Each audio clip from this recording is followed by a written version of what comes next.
आज सोने की कीमतों में गिरावट दर्ज की गई है। डॉलर की मजबूती और मुनाफा वसूली इसका कारण मानी जा रही है। 24 कैरेट सोने का भाव लगभग 1,43,000 प्रति 10 ग्राम के आसपास ट्रेंड कर रहा है। चांदी के दाम आज अस्थिर रहे और गिरावट देखी गई। 1 किलो चांदी का भाव लगभग 3 लाख रहा।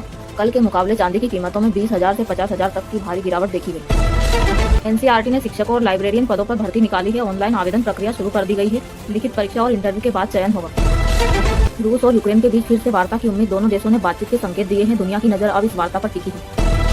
कुर्दिश शहरों में सुरक्षा कारणों से कर्फ्यू लगाया गया। तनाव के बीच प्रशासन अलर्ट पर है। नागरिकों को घरों में रहने की सलाह दी गई।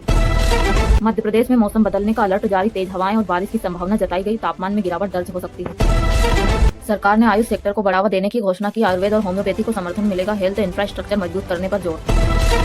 आंध्र प्रदेश में राजनीतिक तनाव बढ़ा। 2 गुटों के बीच टकराव की स्थिति बनी। पुलिस ने मौके पर पहुंचकर हालात संभाले।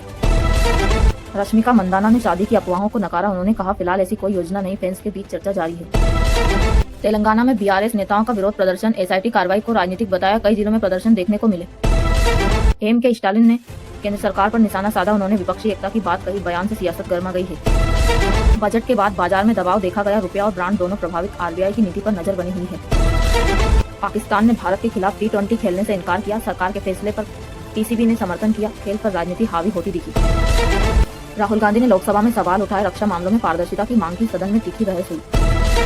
लखनऊ में फार्मा कॉन्क्लेव का आयोजन। सीएम योगी उद्घाटन करेंगे। निवेश बढ़ाने पर जोर रहेगा। शशि थरूर ने पार्टी एकता की बात कही। कांग्रेस के साथ रहने का संकेत दिया। राजनीतिक हलकों में चर्चा तेज।